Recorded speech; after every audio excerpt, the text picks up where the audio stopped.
ఈ వ్యవహారానికి సంబంధించి నాడు టీటీడీ చైర్మన్గా ఉన్నటువంటి మాజీ చైర్మన్గా ఉన్నటువంటి బోమాన కరుణాకర్ రెడ్డిని అయితే ఆ సిఐడి అధికారులు అయితే విచారణకు పిలిచారు. అంటే బేసిక్గా మనం విమర్శలు చేసినంత ఈజీ కాదు ఆధారాలు చూపించడం. ఆ రోజు ఎవరైతే సతీష్ కుమార్ అనే వ్యక్తి నా మాజీ విజిలెన్స్ అధికారి చనిపోయాడో అది హత్య ఆత్మహత్య అనేది వీళ్ళే డిసైడ్ చేసి సాక్షిలో ఆత్మహత్య చేసుకున్నాడని రాశారు. కానీ అది పోలీసులు తర్వాత హత్య అన్నారు, కుటుంబ సభ్యులు కూడా హత్య అన్నారు. నిన్న పోలీసులు అడిగారు, మీరు ఆత్మహత్య అని ఎలా చెప్పారు, మీకు ఎవరు చెప్పారు, ఏ ఆధారాలతో మీరు ఆత్మహత్య అని చెప్పారు అంటే దానికి సమాధానం లేదు. అలాగే నాడు రాజీ చేసుకోవడం వెనక మీ పాత్ర ఏమైనా ఉందా, దానికి సంబంధించి మీకు ఏమైనా సమాచారం తెలుసా అంటే దానికి సమాధానం లేదు. అలాగే చోరీ జరిగిన తర్వాత ఆ వ్యక్తి ఆస్తులను 14 కోట్ల రూపాయల ఆస్తులను మాత్రమే టీటీడీకి రాశారు, మిగతా ఆస్తులన్నీ ఏమైనాయి, దాని వెనక కథ ఏంటంటే దానికి సమాధానం లేదు. అంటే లోన మాత్రం అంతా మౌనమే, ఏదో మేడిపండు చూడు మేలుమైండు పొట్ట విప్పి చూడు పురుగులుండని లోన మాత్రం నాకేం తెలియదు, నాకు సంబంధం లేదు, ఏమో గుర్తులేదు, మర్చిపోయా, ఈ సమాధానాలు చెప్పి బయటకు వచ్చి మీడియా మీద సెటైర్లు వేయటం. అంటే గుమ్మడికాయలు దొంగ ఎవరంటే భుజాలు తడుముకున్నట్టుగా లోన ఏం జరిగిందంటే నేను మొత్తం అన్నీ చెప్పేశా. ఏం చెప్పాడు, దేనికి సమాధానం చెప్పాల, ఏ ప్రశ్నకు సమాధానం చెప్పాల. వాస్తవానికి సమాధానం చెప్పాల్సింది వాళ్ళు. అన్నిటికంటే మొదటి ప్రశ్న సతీష్ది ఆత్మహత్య అని ఎవరు చెప్పమన్నారు. వివేకానంద రెడ్డిది మొదటి గుండెపోటు అని అలాగే చెప్పారు వీళ్ళు. కేసును తప్పుదారి పట్టించాలని గుండెపోటు అన్నారు, తర్వాత వాళ్ళ కర్మ కాలిపోయి అది గొడ్డలపోటని బయటపడింది. దాంతో కక్కలేక మింగలేక ఈరోజు ఎలాంటి పరిస్థితి ఎదుర్కొంటున్నారో మనందరికీ తెలుసు. ఇప్పుడు సేమ్ అంతే. అది ఆత్మహత్య అంటే పోలీసులు హత్య అని చెప్పకముందే మనం ఆత్మహత్య అని ప్రచారం చేయాలి. ఎందుకని, హత్య అంటే మళ్ళీ విచారణ జరుగుద్ది, దీని వెనకమాల ఎవడున్నాడు ఏంటి ఈ కథ అంతా లాగుతారు. అదే ఆత్మహత్య అంటే పోలీసులు ఒత్తిడితో ఆత్మహత్య చేసుకున్నాడంటే పాయే, కూటమి ప్రభుత్వం మీద బురద చల్లొచ్చు. దీనికి ఆధారాలు ఉండవు వీళ్ళ దగ్గర. నువ్వు ఒక ఆత్మహత్య అని చెప్పావంటే ఎలా చెప్పావు నువ్వు? పోలీసులు విచారించకముందే, పోలీసులు ఎటువంటి సమాచారం ఇవ్వకముందే, పోస్ట్ మార్టం జరగకముందే నువ్వు ఆత్మహత్య అని ఎలా చెప్పావు నువ్వు? నేను అడిగిన ప్రశ్న అదే బొమానాని. దానికి మాత్రం సమాధానం చెప్పాల. బయటకు వచ్చి మళ్ళీ సెటైర్లు వేయటం. నైలి నదిలో నీళ్ళు ఎన్ని ఉన్నాయంటే నేనేం చెప్తాను, ముసళ్ళు ఎన్ని ఉన్నాయంటే నేనేం చెప్తాను, ఇప్పటి వరకు తిరుపతికి ఎంతమంది తలనీలాలు ఇచ్చారంటే నేనేం చెప్తాను, ఇలాంటి పొంతన లేని ప్రశ్నలే నన్ను అడిగారు, నేనే సమాధానం అంటే ఇండైరెక్ట్గా నేను సమాధానం చెప్పలేదు అని చెప్పకుండా నన్ను పొంతన లేని ప్రశ్నలు అడిగారు, నేనే సమాధానం చెప్తాను అన్నాడు. పొంతన ఉన్న ప్రశ్నలు అడిగారో లేని ప్రశ్నలు అడిగారో ఏమడిగారో ఒకసారి చూద్దాం. మరి దానికి చెప్పాల్సిన బాధ్యత ఉందో లేదో కూడా చూద్దాం. పరకామణి కేసులో మీకు తెలిసే రాజీ జరిగిందా అనే ప్రశ్నకు సమాధానం చెప్పాల్సిన బాధ్యత ఉందా లేదా? తెలిసి జరిగిందా తెలియకుండా జరిగిందా అనేది చెప్పాలి. మరేదో బయటకు వచ్చి సెటైర్లు వేసాడు కదా, సెటైర్లు చేసినంత ఈజీ కాదు లోన సమాధానాలు చెప్పటం. పరకామణి చోరీ కేసు విచారణ నిమిత్తం వస్తున్న టీటీడీ అప్పటి ఏవిఎస్ఓ సతీష్ కుమార్ది ఆత్మహత్యేనని మీడియాకు ఎలా చెప్పారు? చెప్పింది ఆయనే కాబట్టి సమాధానం చెప్పాలా వద్దా? నువ్వు బయటకు వచ్చి నైలు నదిలో ముసలిని అడిగితే నేనేం చెప్తాను అన్నావు కదా, ఇది ముసలిని అడిగిన అర్థం లేని ప్రశ్న కాదు కదా. నువ్వే మీడియా ముందుకు వచ్చి ఆత్మహత్య అన్నావు, ఎవరు చెప్పారు నీకు? రాత్రిపూట ఏమైనా కల్లోకి వచ్చాడా, చనిపోయి నీకు ఏమైనా కల్లోకి వచ్చి చెప్పాడా, లేదా వాళ్ళ కుటుంబ సభ్యులు ఏమైనా చెప్పారా, పోనీ చూసిన వాళ్ళు ఏమన్నా చెప్పారా, పోనీ ఇన్వెస్టిగేషన్ తర్వాత నువ్వేమైనా పరిశీలించి చెప్పావా ఆ ప్లేస్ని? లేదే, చనిపోయాడని వార్త వచ్చింది, ప్రెస్ మీట్ పెట్టి ఆత్మహత్య అని చెప్పేశావు. గుమ్మడికాయల దొంగ ఎవరంటే నువ్వెందుకు భుజాలు తడుముకోవాలా? అక్కడ సతీష్ చనిపోతే నువ్వెందుకు భుజాలు తడుముకున్నావు? ఇక్కడ సమాధానం చెప్పాలి కదా. సో అది అందుకు మీ దగ్గరున్న ఆధారాలేంటి? నిందితుడి ఆస్తిని శ్రీవారికి గిఫ్ట్ డీడ్గా తీసుకునే సమయంలో పాలక మండలి సమావేశంలో టేబుల్ ఎజెండాగా ఎందుకు పెట్టాల్సి వచ్చింది అంటూ టీటీడీ నాటి చైర్మన్ వైకాపా నేత బోమాన కరుణాకర్ రెడ్డిని సిఐడి ప్రశ్నించినట్లుగా సమాధానం. దీనికి దేనికి కూడా రెండోది ఏంటంటే నిందితుడి ఆస్తిని శ్రీవారికి గిఫ్ట్ డీడ్గా రాశారు, అది కూడా 14 కోట్ల రూపాయలు సుమారు గిఫ్ట్ డీడ్గా రాశారు. మిగతా ఆస్తి ఎవరు రాయించుకున్నారు? ఆ వ్యక్తి దగ్గర దాదాపు 60 నుంచి 100 కోట్లకు పైగా ఆస్తి ఉందనేది ఒక అంచనా. 14 కోట్లు మాత్రమే శ్రీవారికి రాశారు, మిగతా ఆస్తి ఎవరికి రాశారు? శ్రీవారికి తనంతట తాను రాశాడా లేదా బలవంతంగా ఎవరైనా రాయించారా, బెదిరించి భయపెట్టి రాయించారా?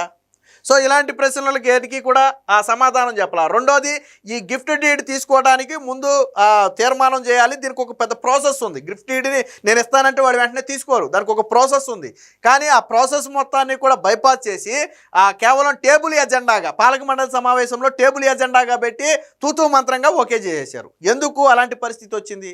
సో అది కూడా సిఐడి అడిగినటువంటి ప్రశ్నే. సో మంగళవారం విచారణకు హాజరైన ఆయనను అరగంట పాటు డీజీ రవిశంకర్ అయ్యన్నార్ అయితే ప్రశ్నించారు. నిందితుడు రవికుమార్ స్వయంగా తప్పును అంగీకరించి ఆస్తుల వివరాలు వెల్లడించినప్పటికీ కేవలం 14 కోట్ల రూపాయల ఆస్తులను మాత్రమే శ్రీవారికి ఎందుకు తీసుకున్నారు? అప్పటికప్పుడు టేబుల్ ఎజెండాగా పెట్టడంలో ఎవరి ప్రమేయం ఉంది? నేనే చెప్పేది. నిజంగా ఇస్తానన్నాడు, దానికి ఒక ప్రొసీజర్ ఉంది. ప్రొసీజర్ ప్రకారం అతను ఆస్తి తీసుకోవచ్చు, గిఫ్ట్ డీడ్ కింద తీసుకోవచ్చు, తప్పులేదు. రెండోది, తన ఆస్తులు ఎంతో స్వయంగా అతనే వెల్లడించారు. కానీ 14 కోట్ల ఆస్తులు మాత్రమే గిఫ్ట్ డీడ్ కింద ఇచ్చారు. మిగతా ఆస్తులు ఏమైపోయినాయి? ఎవరి దగ్గర ఉన్నాయి? ఎవరు రాయించుకున్నారు? సమాధానం చెప్పాలి. ఇవన్నీ తనకు సంబంధం లేని ప్రశ్నలని భూమాన దాటవేసినట్లు తెలుస్తుంది. ఈ కేసు రాజీ చేయాలని ఎవరి నుంచైనా విన్నపాలు వచ్చాయా? మీరెవరైనా పోలీసులకు సూచించారా? రవికుమార్ ఆస్తులను ఎవరైనా రాయించుకున్నట్లు అనుమానం ఉందా? అతడిపై టీటీడీ విజిలెన్స్ ద్వారా ఎలాంటి దర్యాప్తు చేయించారు అనే విషయాలనైతే ఆ భూమాన్ని అడిగారు. ఏటికి కూడా సమాధానం చెప్పాలి. ఇవన్నీ కూడా వ్యాలిడ్ ప్రశ్నలే, ఖచ్చితంగా సమాధానం చెప్పాల్సిన ప్రశ్నలే. మీరు పోలీసులు అంటే రాజీ చేయమని ఎవరైనా ఒత్తిడి చేశారా? మీకు ప్రభుత్వం నుంచి ఎవరి నుంచి అయినా ఆదేశాలు వచ్చాయా? లేదా మీరు పోలీసులకు ఏమైనా చెప్పారా రాజీ చేసుకోమని? అప్పుడు చనిపోయిన సతీష్ కుమారే కదా రాజీకి వెళ్ళింది. ఎవరు ఒత్తిడి చేస్తే వెళ్ళాడు సతీష్ రాజీకి? ఆయనకి సంబంధం లేదు, ఆయనేమి రాజీ చేసుకోవాల్సిన అవసరం లేదు, అతను ఒక ఉద్యోగం మాత్రమే.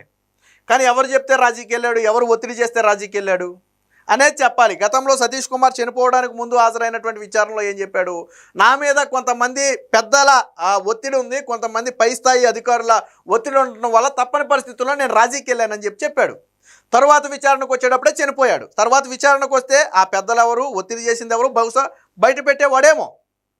అందుకే కదా ఆ వ్యక్తిని అర్ధాంతరంగా చంపేసింది.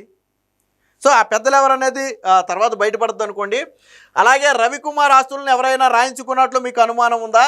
అతడిపై టీటీడీ విజిలెన్స్ ద్వారా ఎలాంటి దర్యాప్తు చేయించారు? ఇది చెప్పాల్సిన బాధ్యత ఉంది కదా.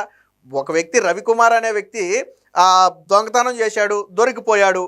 టీటీడీ ద్వారా ఎలాంటి విచారణ చేయించారు? చేయించిన విచారణ చేస్తే రిపోర్ట్ ఎక్కడుంది?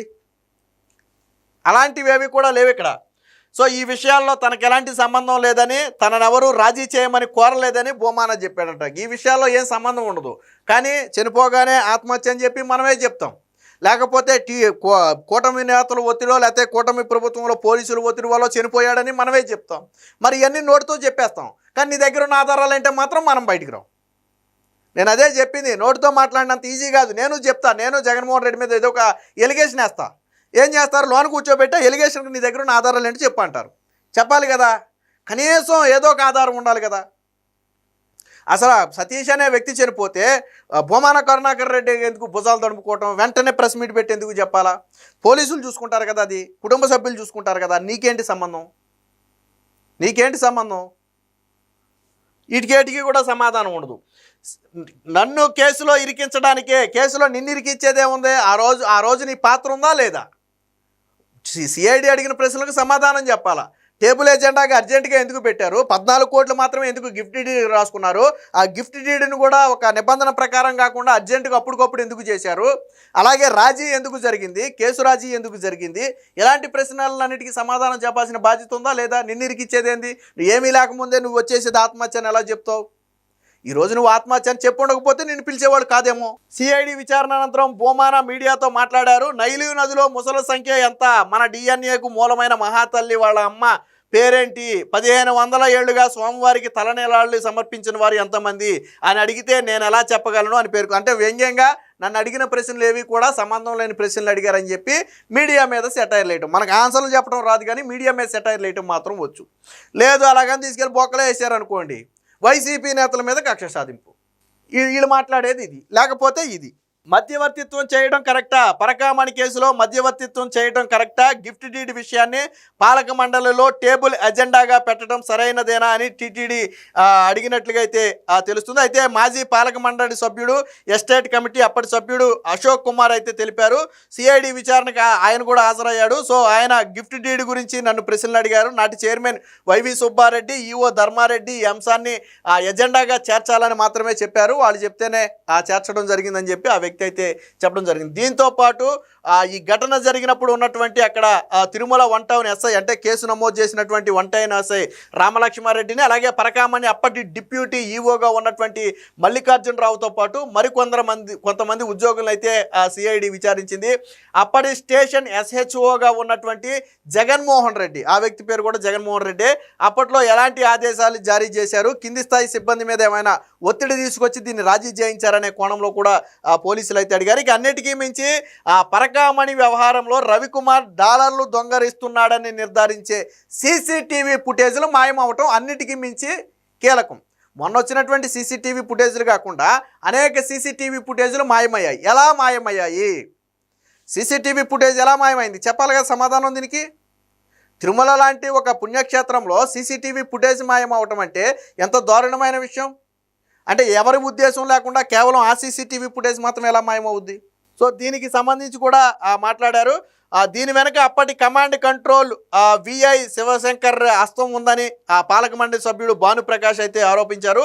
తిరుమలలో లడ్డూలు గదులు బ్లాక్లో విక్రయించిన వారిని రిమాండ్కు పంపించిన ఘటనలు ఉన్నాయని, కానీ శివశంకర్ను మాత్రం మాతృశాఖకు బదిలీ చేయడం వెనక మర్మమేంటో తెలియాలన్నారు. దీనిపై హైకోర్టులో పిటిషన్ వేశామన్నారు. విచారణకు రావాల్సి ఉంది. ఇది అంటే విచారణ సందర్భంగా అంటే ఘటన జరిగినప్పుడు ఆరోపణలు చేయటం, పోలీసులు పిలిచి ఆధారాలు అడిగితే తెలియదు, మర్చిపోయా, గుర్తులేదు, లేదా నాకు సంబంధం లేదు, అది అధికారుల వ్యవహారం. డొంక తిరుగుడు సమాధానాలు. రాజకీయ నేతలు బాగా వైసీపీలో, ముఖ్యంగా వైసీపీ హయాంలో అవినీతికి పాల్పడి దొరికినటువంటి అధికారులు కావచ్చు, లేదా రాజకీయ నేతలు కావచ్చు, అందరూ చెప్పే సమాధానం ఒకటే. మొన్న శ్యామలు కూడా అదే చెప్పింది.